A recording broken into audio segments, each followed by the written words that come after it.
Eu estava essa semana lá em São Paulo, desfrutando do amor da família da minha esposa, que é derramado sempre por nós quando nós vamos lá. E o Senhor, Ele ministrava uma palavra em meu coração e eu quero falar com vocês nessa noite sobre ela. Eu quero que você abra comigo a palavra do Senhor no livro de Salmo, capítulo 37, versículo 5. Salmos 37, 5. Abra lá comigo ou ligue o seu aplicativo.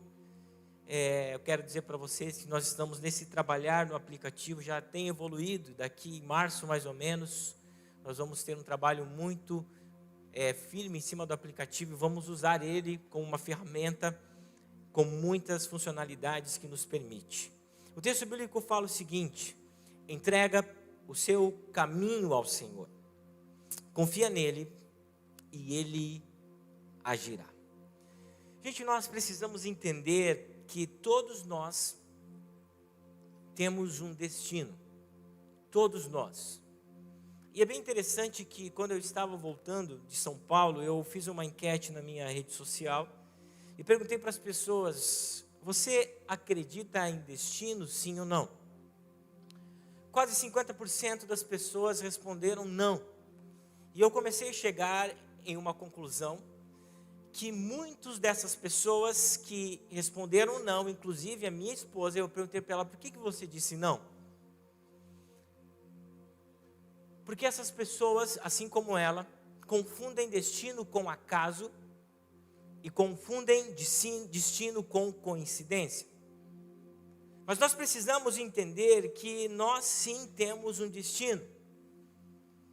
Existe sim um destino que muitas pessoas olham por um lado místico, por uma questão de casualidade, uma questão de coincidência. Mas quando nós vamos entender de fato o que é um destino, nós vamos ver que destino é somatória de situações ou decisões que nos levam a resultado na nossa vida.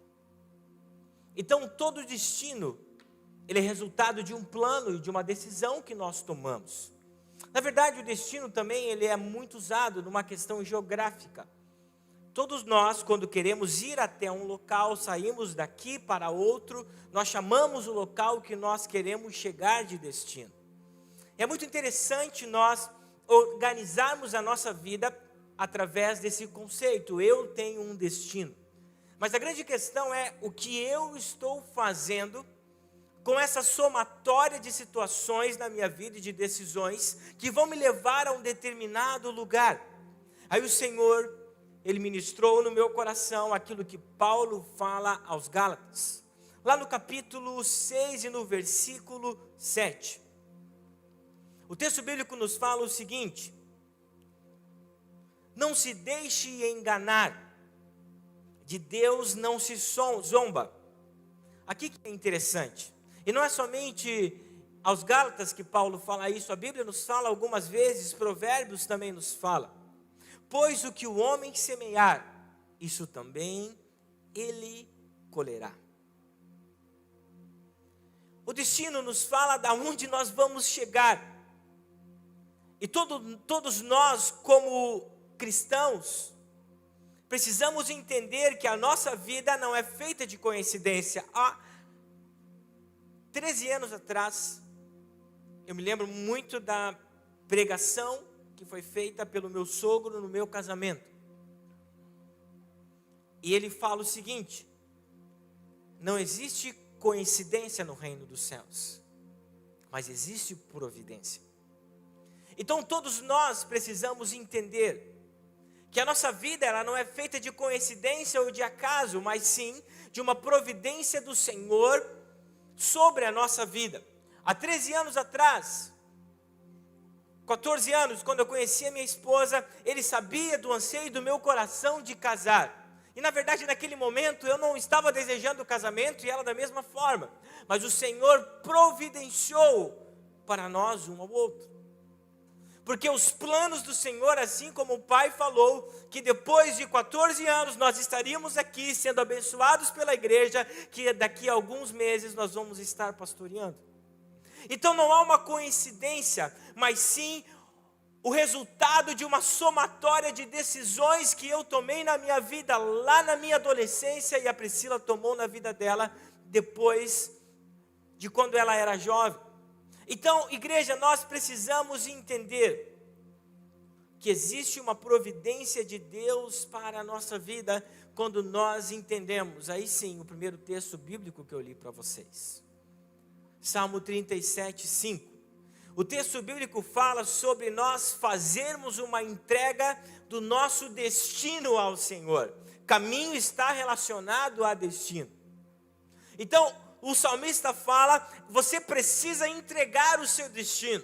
Você precisa entregar a sua caminhada, e não apenas entregar. Além de entregar, você precisa confiar. E confiar, dentro do conceito teológico, nada mais é do que ter fé. Então o salmista fala, entrega o teu caminho. Além de entregar, você precisa ter fé no Senhor. Aí vem o final de todas as coisas. Tem um resultado. Quando nós entregamos, quando nós confiamos, Ele age ao nosso favor. Então nós precisamos crer e entender que o nosso Deus é aquele que quer que nós venhamos ter o nosso destino nas mãos dEle. E eu conceituei para vocês o que é destino. Mas o que o Senhor colocou em meu coração foi o seguinte tema: que nós servimos um Deus que muda destinos. Nós servimos um Deus que escreve novamente novas histórias para cada um de nós.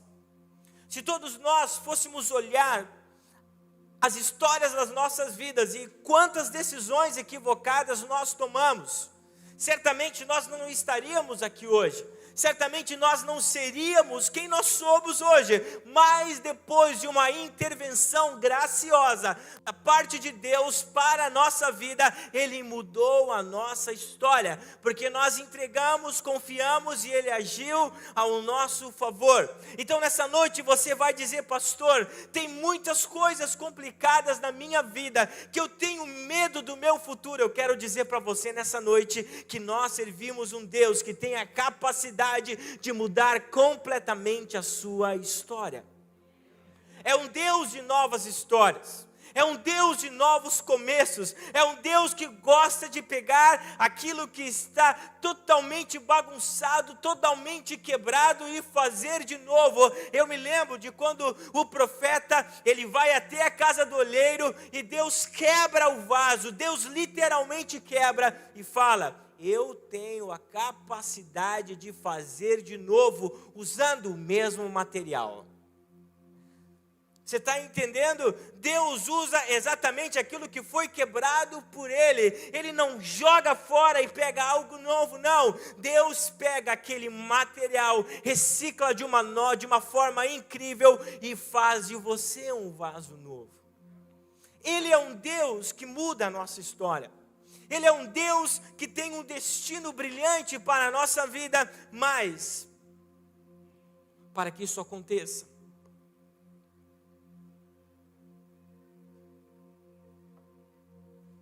é preciso que haja um posicionamento. É preciso que haja uma decisão em nossa vida. E o primeiro ponto que eu quero abordar com vocês, já pode abrir lá no livro de Crônicas, capítulo 4, versículo 9 e 10. Livro de Crônicas, de 1 Crônicas, capítulo 4, versículo 9 e 10.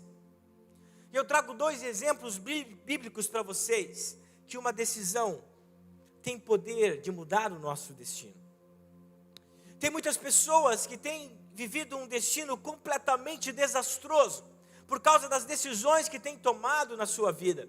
Eu tenho uma ministração, e quando eu falo sobre o poder da decisão, eu digo: a decisão é a moeda mais valiosa que cada um de nós tem nas suas mãos. É mais valioso do que a prata, é mais valioso do que o ouro, é mais valioso do que qualquer outra moeda, porque se eu decidir de uma forma correta no meu presente, eu decido de uma forma correta para o meu futuro. A decisão que eu tomo hoje jamais vai comprometer de uma forma total o meu presente, mas a decisão que eu tomo hoje vai comprometer o meu futuro. Então existem decisões na nossa vida que têm poder de mudar completamente a nossa história, tem poder de mudar completamente o nosso destino. Esse texto fala sobre um homem chamado Jabes, e existe apenas 2 versículos desse cara na Bíblia. Mas a Bíblia é tão enfática na sua narrativa, que o texto nos fala que nesses 2 versículos, sobre um homem que tomou uma decisão e mudou o seu destino. Dentro de uma narrativa, por que apenas 2 versículos falando sobre um homem? Porque aquilo que ele fez foi algo que é digno de se chamar a atenção. O texto bíblico nos fala o seguinte: Jabes foi o homem mais respeitado da sua família. É interessante quando a narrativa ela começa a contar o final da história. E com Jabes é exatamente assim. Jabes foi o homem mais respeitado da sua família. Aqui começa a contar sobre a vida inicial desastrosa de Jabes. Sua mãe lhe deu o nome de Jabes, dizendo: com muitas dores o dei à luz. Veja que o nome é algo muito importante dentro da cultura hebraica, porque o nome fala exatamente quem nós somos. A gente vai ver isso muito lá, de uma forma bem explícita no Antigo Testamento, quando fala sobre Isaac, que o nome dele significa riso, entre outros. E a gente vai ver lá no Novo Testamento também o significado do nome Bartimeu. A palavra Bar significa filho, então filho de Timeu. Porque Bartimeu não tinha nenhuma identidade naquela época pela sua condição que ele vivia. E o nome de Jabes falava quem ele era. Então, cada vez que chamassem a palavra ou o nome Jabes, vinha toda a história desse homem na sua mente. O texto bíblico nos fala que a mãe de Jabes deu o nome para ele de Jabes por causa disso. Com muitas dores dei a luz a Jabes. Então, toda vez que chamava Jabes, vem cá, ele lembrava que a sua mãe tinha tido muitas dores quando ele nasceu. Jabes significava o motivo das dores. Jabes significava que ele havia causado dores a alguém. Então aí vem a mudança de chave na vida desse homem que decidiu mudar o seu destino. Então o texto bíblico fala que ele faz uma oração, e na oração ele diz o seguinte: abençoa-me e aumenta as minhas terras, que a tua mão esteja comigo, guardando-me dos males e livrando-me das dores. Então, o texto bíblico fala que Deus mudou o destino de Jabes. Porque o texto nos fala que e Deus atendeu o seu pedido. Jabes viu que o seu destino estava totalmente comprometido. E a atitude de crer no futuro que Deus tinha para ele fez com que ele conquistasse em fé o destino que Deus tinha. Sabe, muitas vezes nós olhamos para o nosso presente, olhamos inúmeras decisões erradas que nós tomamos na nossa vida. E muitas vezes nós temos medo do futuro, mas o texto bíblico nos fala que um homem, ele se posicionou e Deus mudou o seu destino, porque houve um posicionamento e um clamor. E Deus ouviu a sua voz. Quantos estão me entendendo?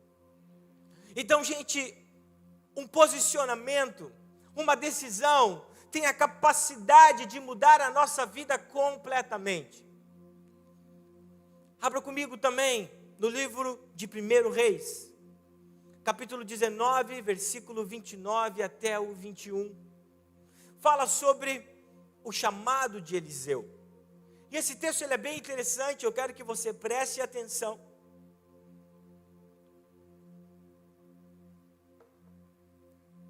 porque nós vamos ler ele em paralelo depois com o texto do Novo Testamento também, do chamado de um jovem.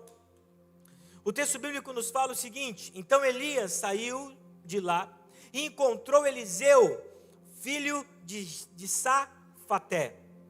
Ele estava arando com 12 parelhas de boi, estava conduzindo a 12ª parelha.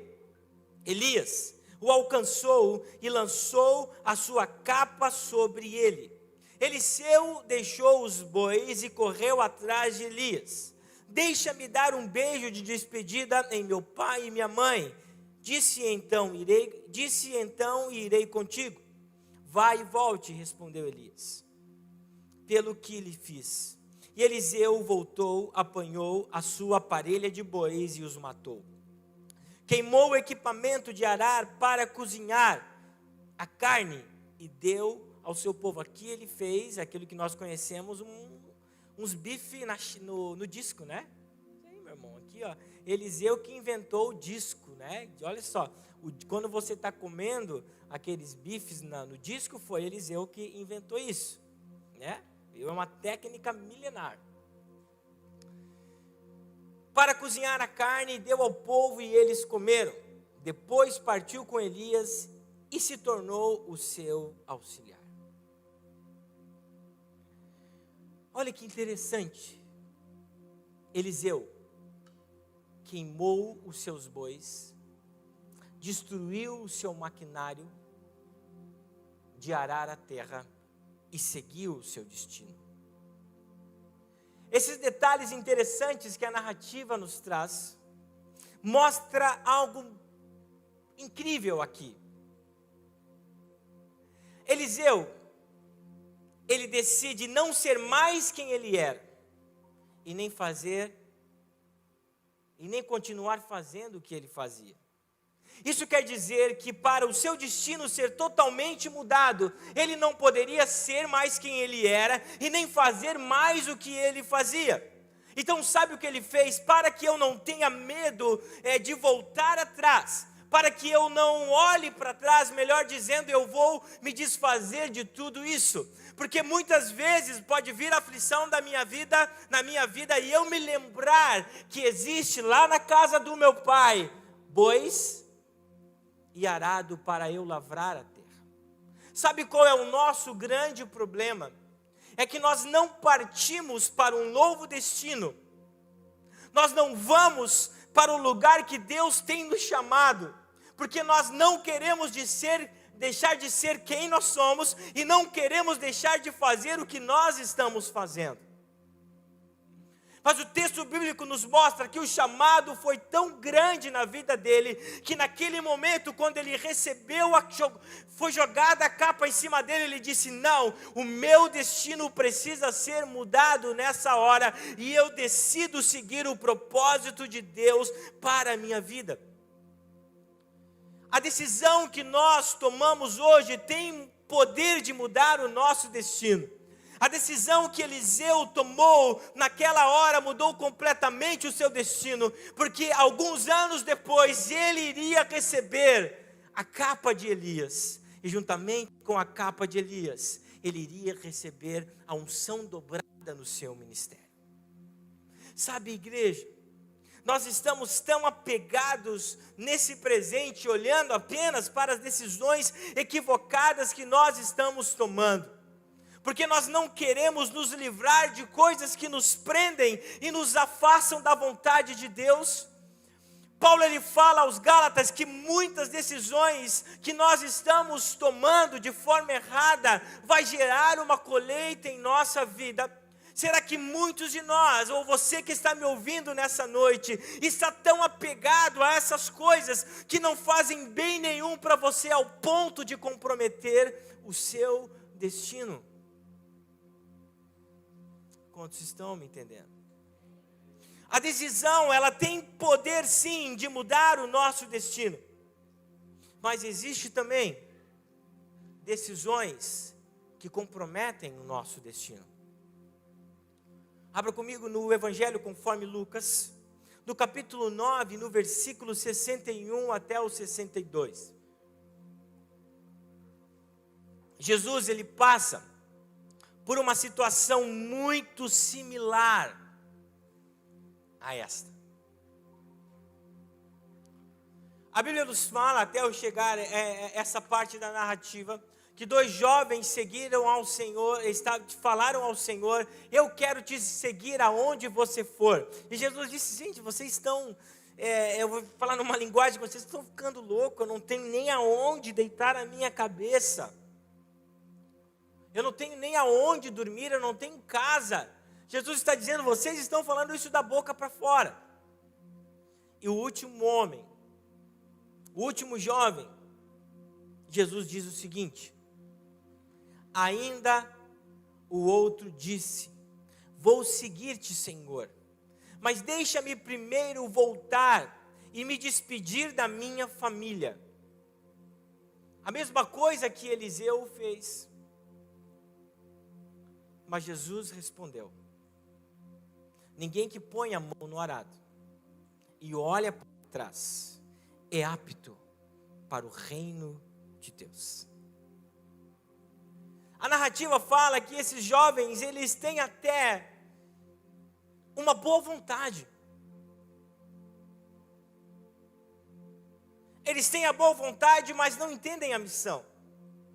Veja que Jesus, quando ele olha para nós, ele não olha o estereótipo. É bem claro quando o Senhor fala ao profeta Natan: eu não olho o que você está olhando por fora, eu olho o coração. E Jesus estava fazendo exatamente isso. Jesus estava vendo que esse jovem, que disse que queria beijar o seu pai e a sua mãe, assim como Eliseu fez, mas o coração daquele jovem estava totalmente comprometido com as coisas transitórias dessa vida. Ele queria continuar seguindo Jesus, mas não queria deixar de fazer o que ele fazia, e não queria deixar de ser quem ele era. Quantos estão me entendendo? Ele é um paradoxo entre Eliseu e esse jovem. Há um paradoxo aqui. Muitas vezes nós falamos: Senhor, o meu destino está nas tuas mãos. Senhor, eu quero ser transformado. Mas quando o Senhor, ele vai lá e olha como está o seu coração, ele vê, ele quer ser, mas ele só fala de boca para fora, porque ele não quer mudar as atitudes, ele não quer deixar de ser quem ele é. Quantos estão comigo? Sabe por que isso acontece? Porque nós não queremos entregar o nosso caminho ao Senhor. Nós não queremos seguir o conselho do salmista, do Salmo 37, versículo 5. E quando nós saímos dessa rota, de não confiarmos no Senhor, nós deixamos de experimentar aquilo que Jeremias, o profeta do exílio, fala para a nação de Israel. Jeremias capítulo 29, versículo 11. Israel estava presa, estava exilada. Mas ele fala sobre uma restauração que o Senhor faria no meio daquele povo. Fala sobre uma terra que o Senhor daria. Sabe, o nosso problema é apenas olhar para o presente, meu irmão. Se você olhar apenas para o seu presente, você vai ter uma visão limitada de quem você é na sua capacidade total. Quantos estão me entendendo? Se você olhar apenas para o hoje, olhar apenas para o dia 30 de janeiro de 2022, você não vai conseguir vislumbrar aquilo que Deus pode fazer no dia 31 de janeiro de 2022, porque a sua visão é limitada. Então o Senhor vem e fala para Israel o seguinte: porque sou eu que conheço os planos que tenho para vocês. Olha que incrível quando nós colocamos o nosso destino nas mãos do Senhor. O Senhor fala: porque sou eu que conheço os planos que tenho para vocês, diz o Senhor. E quais são os planos, igreja? Planos de fazê-los prosperar e de dar-lhes, e não de dar-lhes, e não de lhes causar dano algum. E olha o que fala: planos de dar-lhes esperança e um futuro. Sabe o que Deus está dizendo? No futuro que existe comigo, existe esperança. Você pode aplaudir ao Senhor por isso? Existe esperança para aqueles que confiam no Senhor. E você olha para você. Existem muitas pessoas que ficam frustradas quando ouvem pregações assim. O ministério já pode subir, porque olham para o seu presente e dizem: pastor, não vai dar certo. Mas não é a sua palavra que determina o seu futuro, é a palavra de Deus sobre a sua vida. É você decidir ouvir a voz de Deus. Abra comigo. No livro de 2 Reis, capítulo 18, versículo 1 até o 7. No 3º ano do reinado de Oséias, filho de Elá, rei de Israel, Ezequias, filho de Acás, rei de Judá, começou a reinar. Ele tinha 25 anos de idade quando começou a reinar, e reinou 29 anos em Jerusalém. O nome de sua mãe era Abia, filha de Zacarias. E ele fez o que o Senhor aprova, tal como tinha feito Davi, o seu predecessor. Removeu os altares idólatras, quebrou as colunas sagradas. Pode baixar o monitor aqui que está sobrando. Quebrou as colunas sagradas e derrubou os postes sagrados. Despedaçou a serpente de bronze que Moisés havia feito, pois até aquela época os israelitas lhe queimavam incenso, e ela era chamada de Neustã. Ezequias confiava no Senhor, o Deus de Israel. Nunca houve ninguém como ele entre todos os reis de Judá, nem antes nem depois dele. Ele se apegou ao Senhor e não deixou de segui-lo. Obedeceu os mandamentos que o Senhor tinha dado a Moisés, e o Senhor estava com ele. Era bem sucedido em tudo o que fazia. Rebelou-se contra o rei da Síria e deixou de se submeter a ele. Os motivos que nós temos, muitas vezes negativos, para que nós não tenhamos um destino favorável, não pode mais determinar quem nós somos. A Bíblia fala que o seu pai Acás, antes da sua morte, antes de Ezequias tomar o reinado, ele fez o que era abominável aos olhos do Senhor. Acás, ele chegou a sacrificar um filho seu a um deus assírio.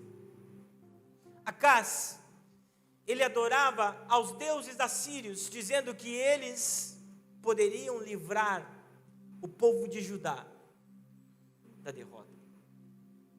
Quando Ezequias tomou o trono, Israel estava vivendo uma grande calamidade, uma grande crise. Mas a palavra do Senhor nos fala que Ezequias decidiu mudar o destino de Judá. O cenário era crítico, mas a palavra do Senhor nos fala que Ezequias decidiu apegar-se ao Senhor. Sabe, igreja, nós estamos mais apegados às crises, nós estamos mais apegados às decisões erradas que nós estamos tomando no presente, do que nos apegarmos ao Senhor. Quando nós nos apegamos ao Senhor, quando nós entregamos o nosso caminho a Ele, Ele tem poder de mudar destinos. Eu vi o José falando aqui: eu muitas vezes olhei para o meu presente e não tinha um tostão para dar de oferta, mas eu decidi me apegar ao Senhor. Sabe qual é o nosso problema? Nós nos apegamos a tantas coisas e menos a Deus. Quando nós nos apegamos ao Senhor e obedecemos os seus mandamentos, Deus nos fará bem-sucedidos no nosso futuro. Quando nós decidirmos não deixar, quando nós decidirmos, melhor dizendo, deixar de fazer aquilo que desagrada ao Senhor, Ele vai dizer: apenas confia em mim, que o resto eu farei por vocês. Quando nós decidirmos a não nos apegar mais a essas coisas nojentas que muitas vezes os olhos nossos se apegam, nós vamos ver que Deus tem um futuro brilhante em nossa vida. Sabe qual é o nosso problema?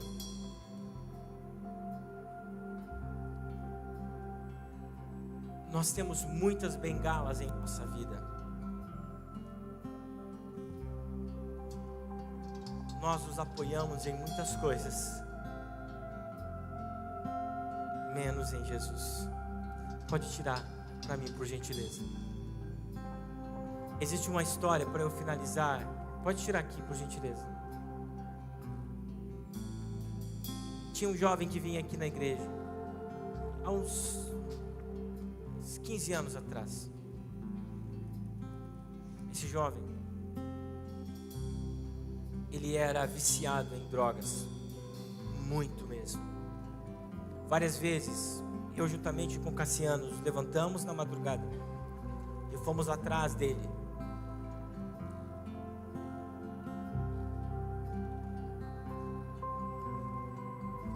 Ele vinha na igreja, fez o encontro, conheceu Jesus.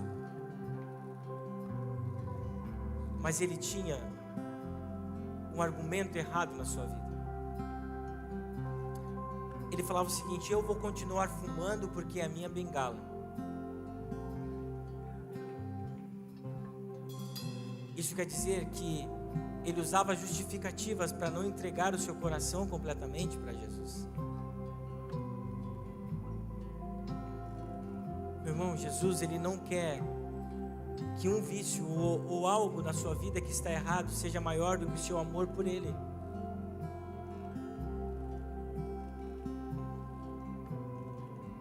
O seu destino está sendo comprometido por causa de uma bengala, porque você acha que não vai suportar deixar de fazer isso porque você ama Jesus. Essa bengala levou esse jovem a morrer de overdose. Teve todas as possibilidades possíveis da sua vida. Não trabalhava, seus pais pagavam para ele as drogas.